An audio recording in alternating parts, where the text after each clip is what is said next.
Comment tu vas, mon frère? Merci bien, merci. Donc, ces personnes qui ont créé le RHDP, aujourd'hui, vous vous êtes rendu compte que le RHDP n'existe plus. Il n'existe que de nom. Les fondateurs du RHDP sont partis. Anaki Kobina est parti il y a longtemps. Konan Bédié est parti. Mabri Touakeuse est parti. Il ne reste qu'Alassane Dramane en lui seul. Oui, c'est de ça qu'il s'agit.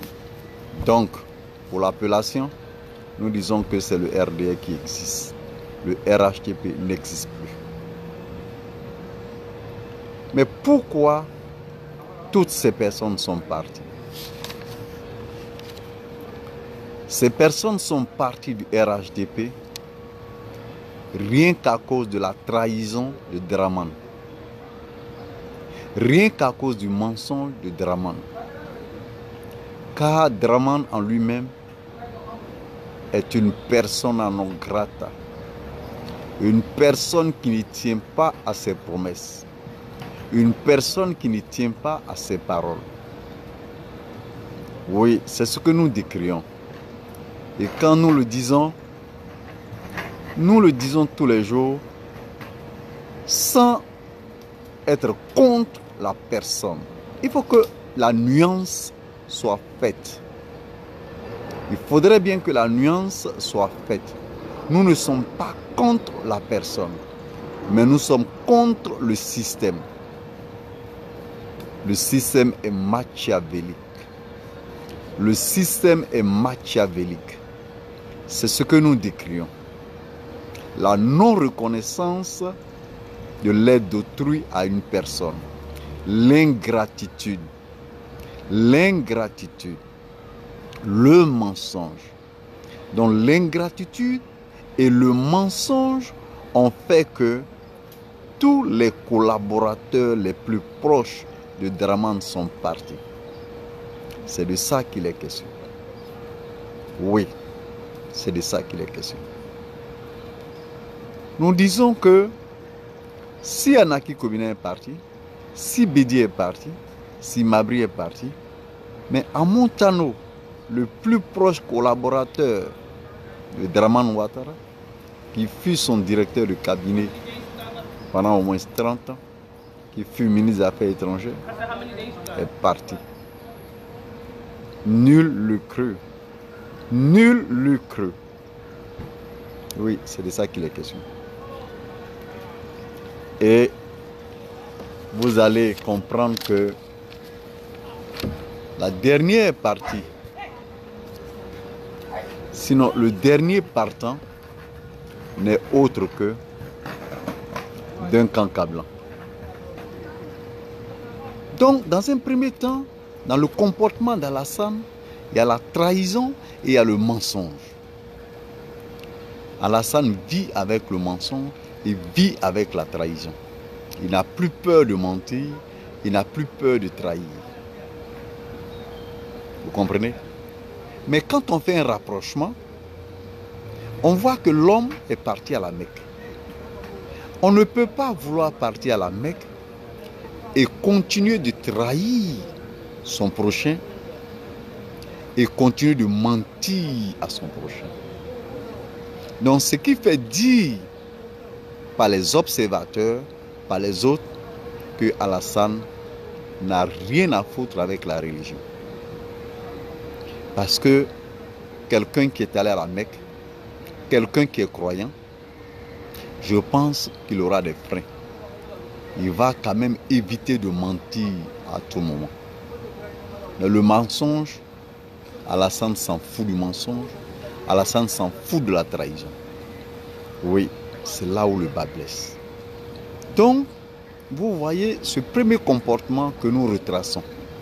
La trahison et le mensonge font partie d'Alassane lui-même. Et c'est en cela que nous demandons aux Ivoiriens de faire très attention.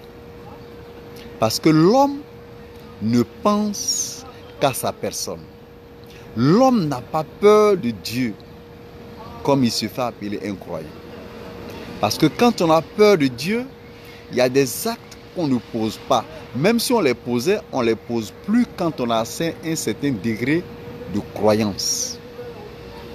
Aujourd'hui, ce n'est pas le cas chez Alassane. Alassane fait ce qu'il a envie de faire. Il peut trahir, il peut mentir. Ça n'a aucune considération pour lui. Oui, c'est de ça qu'il est question. Mesdames et messieurs, ça c'était la première partie concernant Alassane. Et la deuxième partie, parce que nous allons retracer le comportement d'Alassane. La justice. La justice en elle-même est caporalisée. La justice est aux ordres. C'est ça la réalité. En Côte d'Ivoire, il n'y a pas de justice. Alassane a presque fait une récupération au niveau de la justice. La justice n'existe plus. Il a emprisonné presque tous les opposants qui connaissent et peuvent l'inquiéter. Oui, c'est de ça qu'il s'agit. Il sait que ceux-là peuvent l'inquiéter. Il sait que ses opposants, il sait que ses partenaires savent tout sur sa vie. Vous comprenez?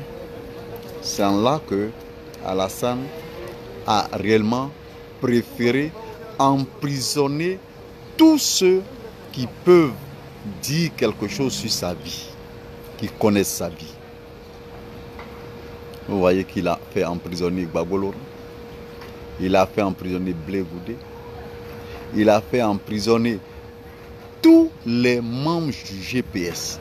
Et tenez-vous bien, tous ces membres du GPS ont été des collaborateurs de Soro Guillaume, dans même la rébellion, s'il vous plaît.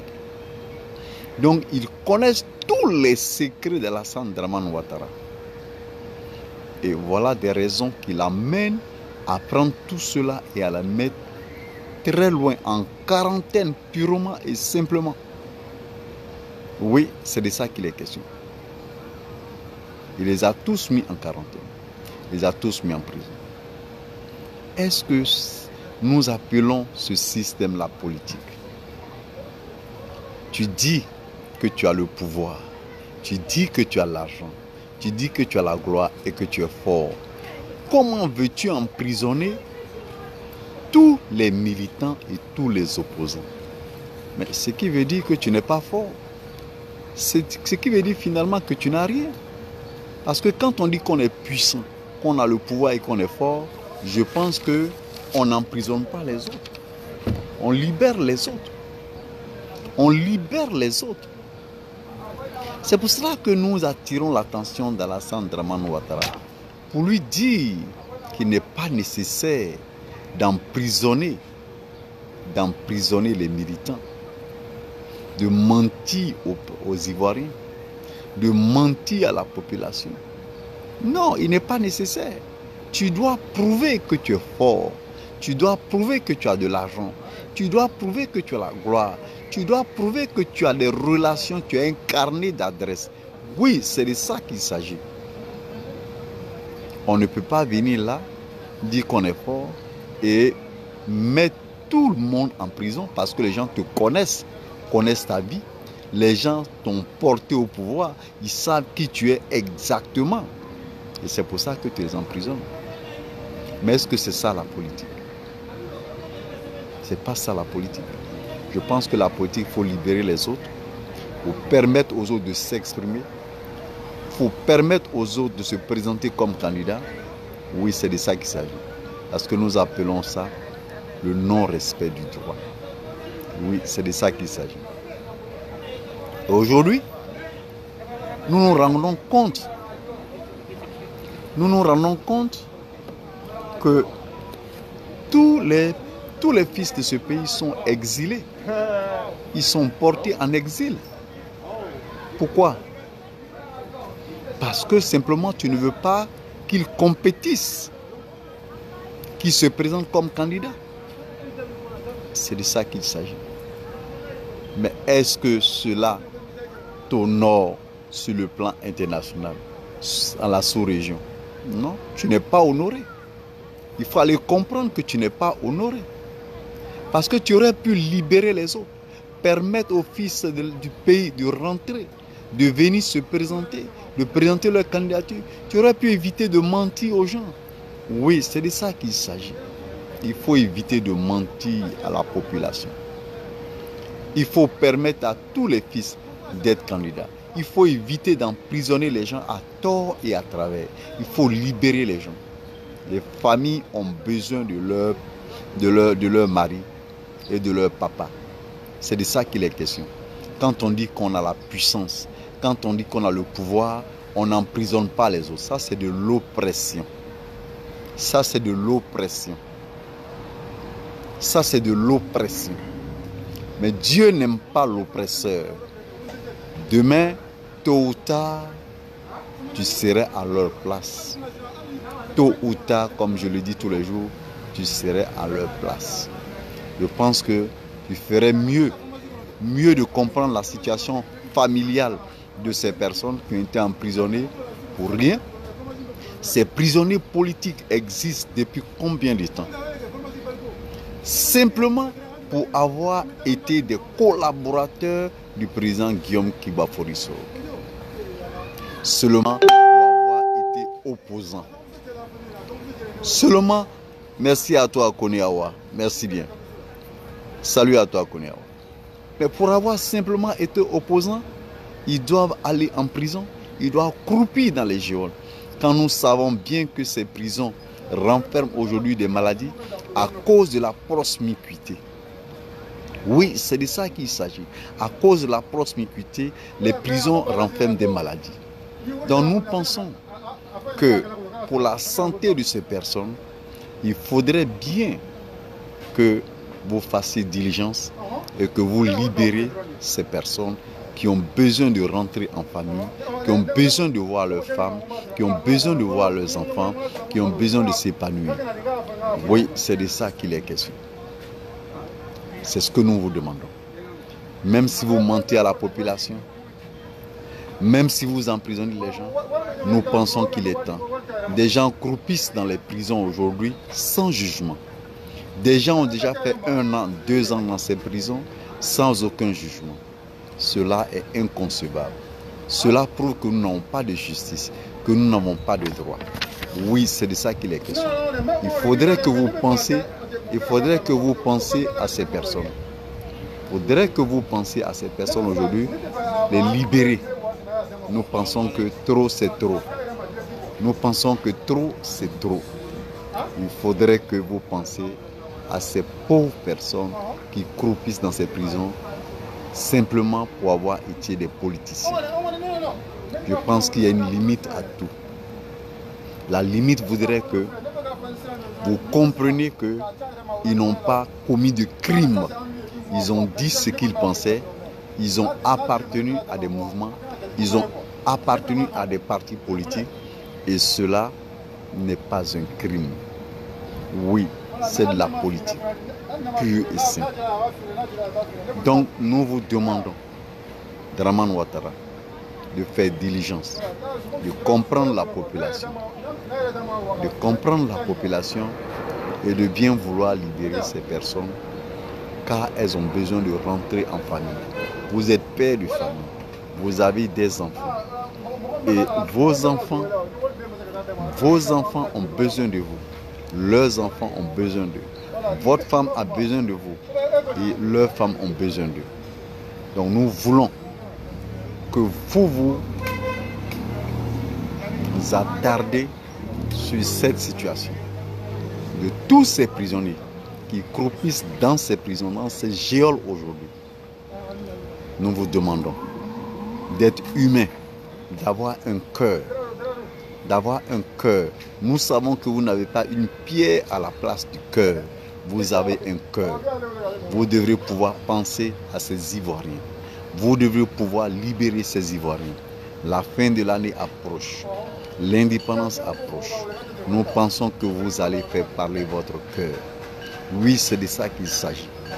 Car ne dit-on pas que celui qui tue par l'épée périt par l'épée. Celui qui tue par l'épée périt par l'épée.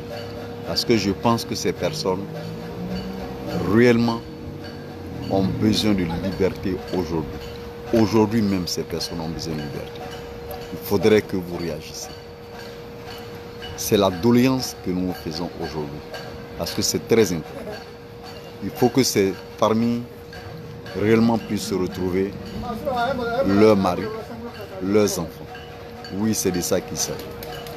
Comprenez que depuis que vous êtes au pouvoir, depuis 2011 jusqu'à aujourd'hui, imaginez-vous combien de personnes, combien de prisonniers sont partis réellement en prison.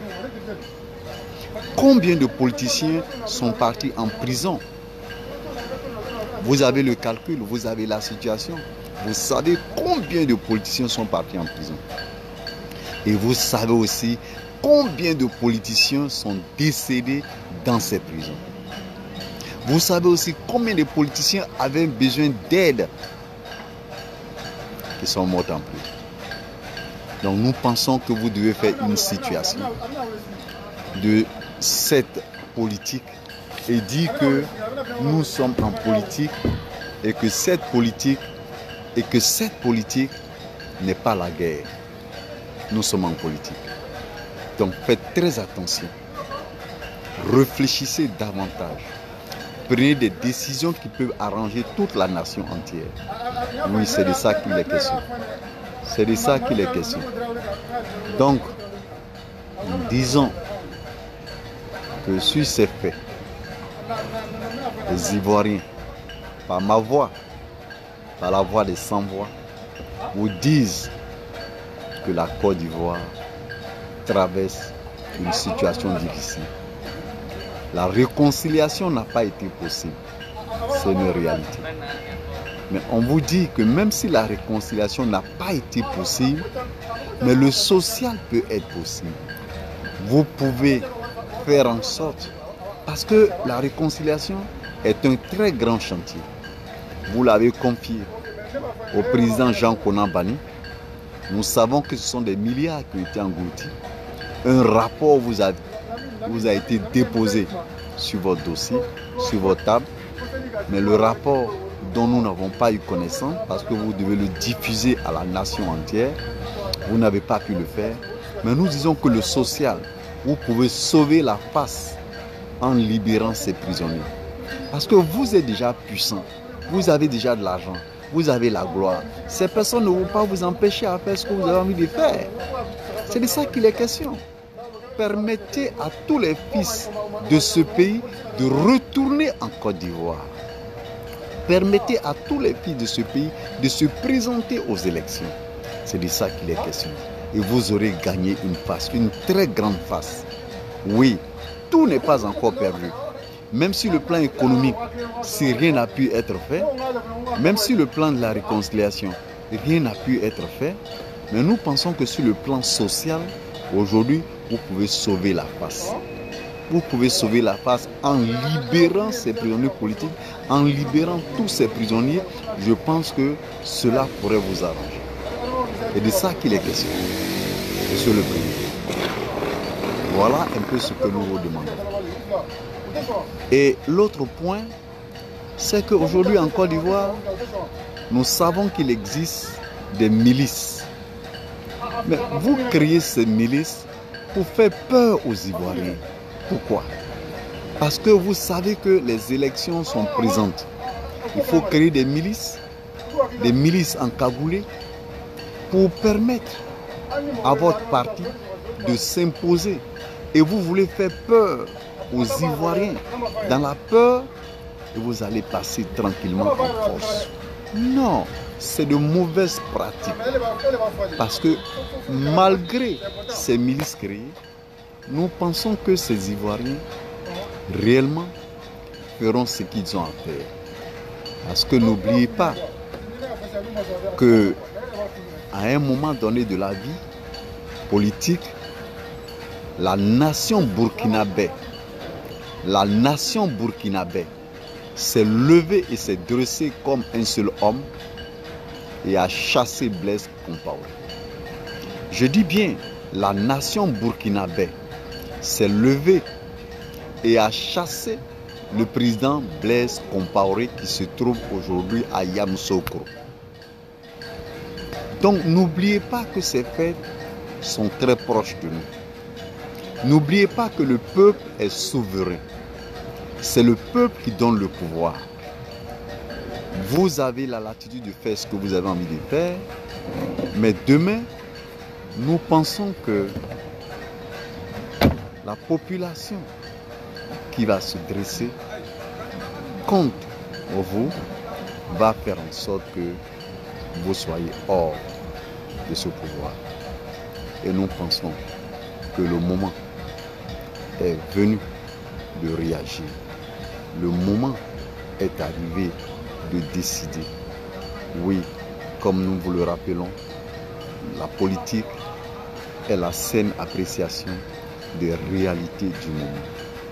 Et sans toutefois oublier que nous avons vu dans les années 98, quand le peuple malien s'est dressé comme un seul homme, ce peuple a chassé Moussa Traoré du pouvoir.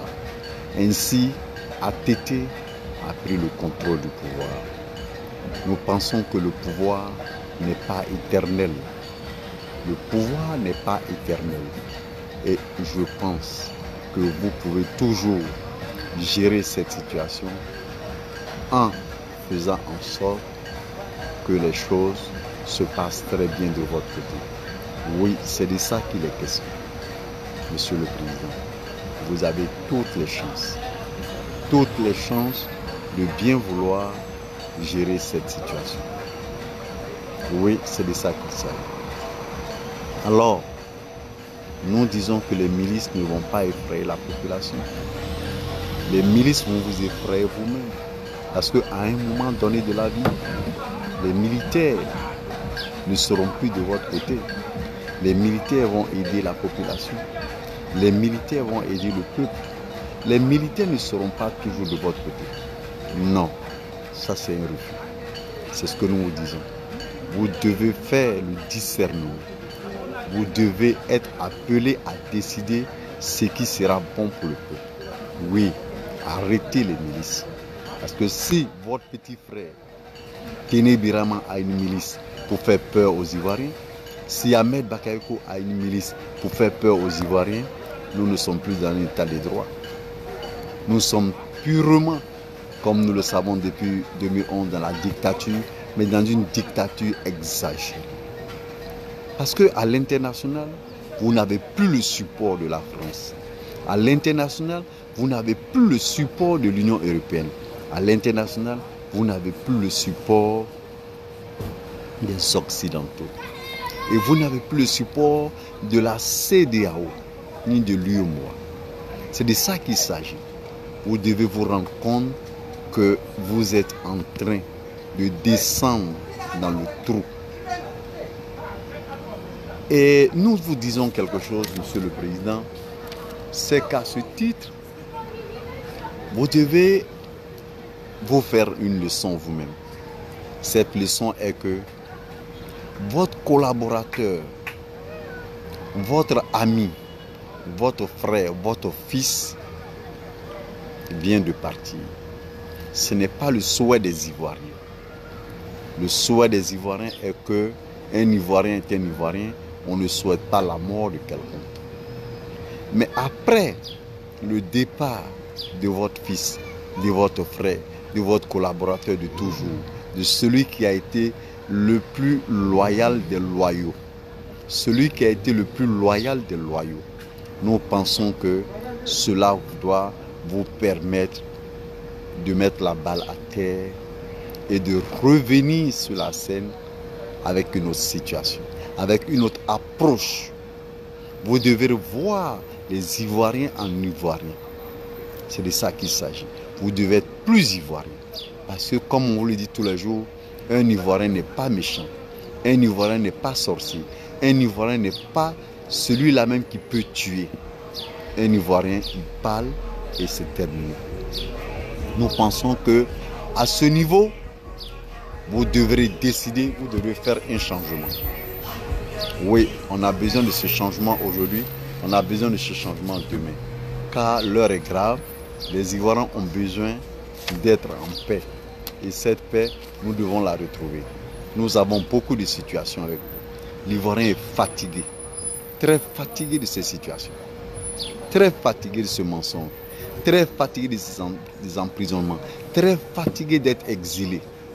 Vous devez comprendre que la Constitution dit que l'Ivoirien ne doit pas être exilé. Non, l'Ivoirien ne doit pas être exilé. Alors, donc, vous savez ce que vous devez faire, Monsieur le Président. Donc, la situation de Amadou Gon Coulibaly doit réellement vous permettre de revenir à la normale. Nous savons que Amadou Gon était votre dauphin. Il a donné des marchés, de gros marchés, à des entrepreneurs burkinabés, à d'autres entrepreneurs, pour que le RHDP soit financé. Mais aujourd'hui, il est parti. Nous savons que Amadou Gon Coulibaly a été celui-là qui vous a vénéré, mais il est parti. Nous savons que Amadou Gon, aujourd'hui, était celui-là qui ne pouvait jurer que par vous. Oui, nous savons que Amadou Gon Coulibaly n'avait Dieu que pour vous. Oui, c'est vrai. Mais aujourd'hui, Amadou Gon n'est plus de ce monde. Nous pensons que vous devez réfléchir 7 fois. Vous devez, avant de prendre des décisions, vous devez réfléchir. Aujourd'hui, vous devez faire la paix avec les Ivoiriens. Vous devez accomplir l'œuvre. Parce que Amadou Gon, il a besoin de sacrifices. Vous devez faire des sacrifices, de libérer les gens pour que son âme et son corps reposent en paix. C'est de ça qu'il a besoin. Il a besoin de prière et de prière pour que son âme repose en paix. Oui, c'est de ça que Amadou Gon a besoin aujourd'hui. Oui. Alors, merci à toi, Awa Diaby Ouattara. Merci. Donc, il faudrait que vous revoyiez cette situation pour que ce corps repose en paix. Pour que le corps de votre fils, de votre frère, de votre collaborateur le plus proche repose en paix. Oui, c'est de ça que les Ivoiriens ont besoin. On n'a plus besoin de guerre. On n'a plus besoin d'emprisonnement. On n'a plus besoin d'exilés. On n'a plus besoin de mensonges. On n'a besoin que de la vérité. Oui, c'est de ça qu'il s'agit. Il faudrait que vous revoyiez cette situation afin que les Ivoiriens réellement vous refassent confiance. Vous avez besoin de mettre les Ivoiriens en confiance. Vous avez besoin de mettre tous les Ivoiriens en confiance. Oui, c'est de ça qu'il est question. Nous savons que des lois ont été violées. Depuis 2011 jusqu'à aujourd'hui, toutes les lois de la République ont été violées. Toutes les lois ont été violées. Aucune institution n'a été respectée. Nous disons bien, aucune institution n'a été respectée sur le plan normal. Aucune institution n'a été respectée. Or, pour un pays qui se veut fort, qui se veut un pays qui doit aller à l'émergence, doit respecter toutes ces institutions.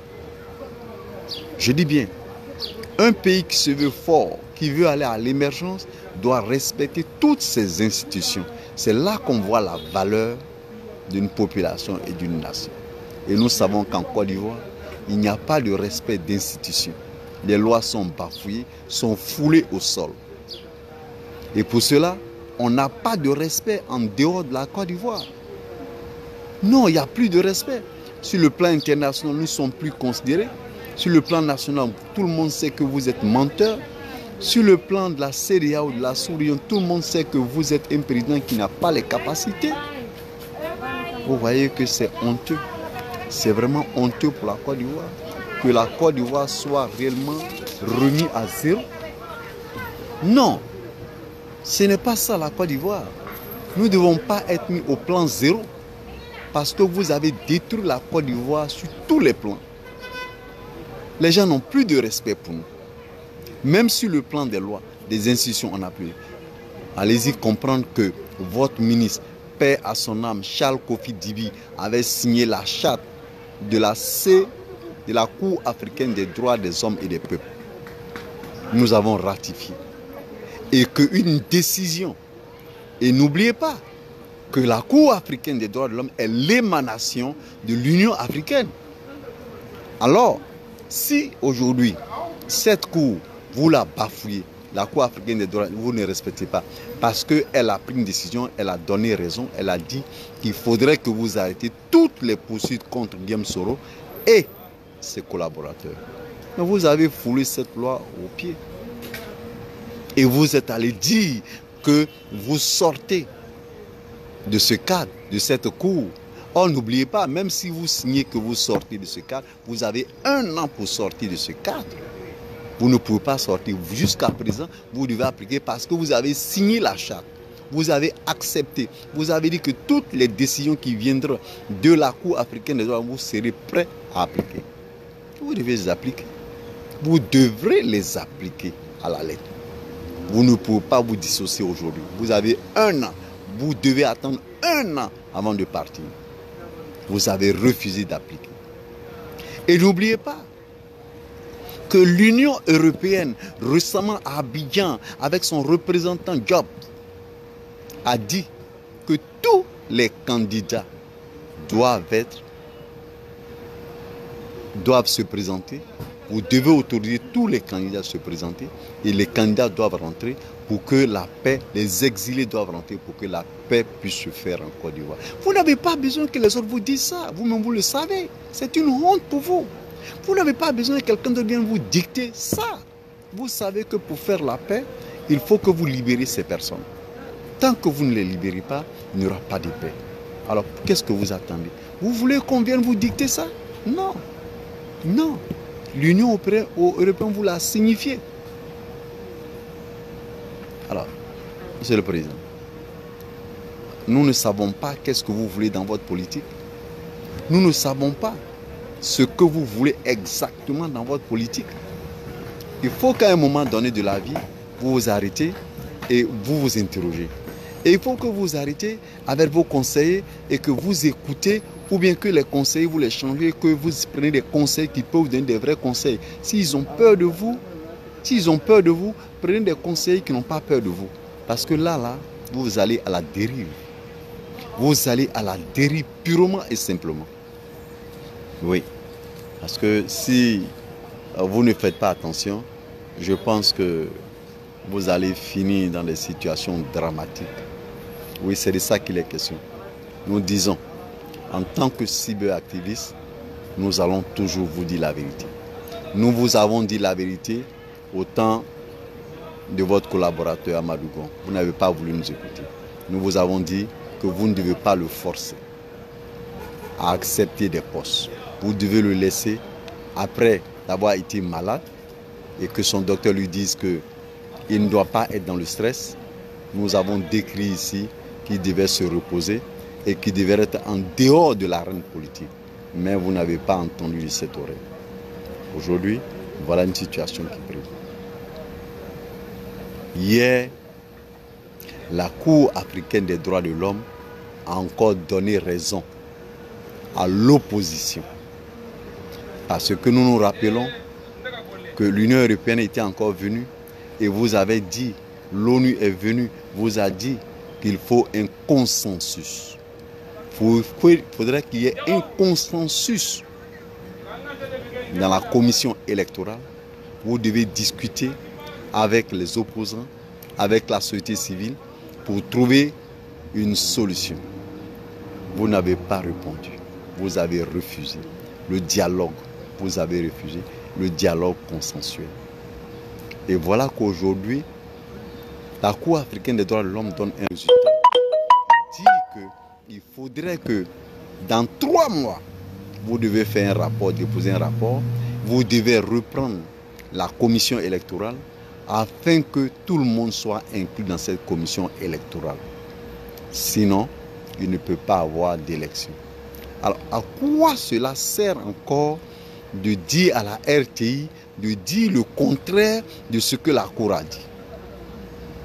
Monsieur le Président, c'est encore du mensonge. Mais moi, je pense qu'à un moment donné, vous devez mettre au-dessus de certaines choses. Vous n'allez pas mentir tous les jours, mentir en flagrant délit même. C'est dangereux. C'est très dangereux. Nous pensons que vous devez revoir votre position. Les choses existent. Comment vous pouvez mentir devant toute la nation? Vous n'avez plus de respect pour ce qui est dit. Même de la Cour de justice, vous n'avez plus de respect pour la justice. La justice à laquelle vous avez signé, vous êtes tombé d'accord.